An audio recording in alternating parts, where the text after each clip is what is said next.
తెలంగాణలో పలు ప్రాంతాలకి ఎల్లో అలర్ట్ జారీ చేసింది వాతావరణ శాఖ. ఈ ఏడాది నైరుతి రుతుపవనాలు అనుకున్న సమయం కంటే ముందుగానే దేశంలోకి ప్రవేశించి తెలుగు రాష్ట్రాల్లో విస్తరించాయి. ప్రస్తుతం రాష్ట్రంలో రుతుపవనాల కదలిక చురుగ్గా ఉన్నాయని ఐఎండీ వివరించింది.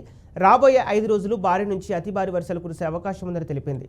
ఆదిలాబాద్, మంచిర్యాల, ఆసిఫాబాద్, నిర్మల్, నిజామాబాద్, కరీంనగర్, పెద్దపల్లి, రాజన్న సిరిసిల్ల, ములుగు, కొత్తగూడెం, సిద్దిపేట, సంగారెడ్డి, కామారెడ్డి, వికారాబాద్, నారాయణపేట జిల్లాల్లో భారీ వర్షాలు కురిసే అవకాశం ఉందని హైదరాబాద్ వాతావరణ శాఖ హెచ్చరించింది.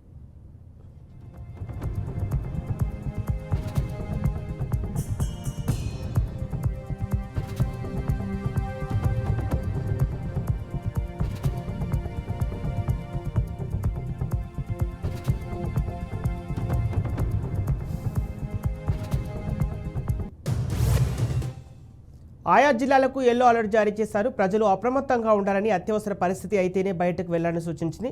ఇక ఆంధ్రప్రదేశ్ విషయానికి వస్తే నేటి నుంచి ప్రకాశం, నంద్యాల, అనంతపురం, సత్యసాయి, అన్నమయ్య, వైఎస్ఆర్ నెల్లూరు, చిత్తూరు, తిరుపతి, అల్లూరి, పార్వతీపురం మన్యం జిల్లా, ఉభయ గోదావరి, కోనసీమ, కాకినాడ, బాపట్ల, కృష్ణా, పల్నాడు జిల్లాల్లో ఉరుములు, మెరుపులు, ఈదురుగాలులతో కూడిన మోస్తరు వర్షాలు కురిసే అవకాశం ఉందని తెలిపింది. ఇక గంటకు 40 నుంచి 50 కిలోమీటర్ల వేగంతో వీస్తాయని, భారీ వర్షాలు పడే అవకాశం ఉందని తెలిపింది. ప్రభుత్వ అధికారులకు తగిన జాగ్రత్తలు చేపట్టాలని ఆదేశాలు జారీ చేసింది.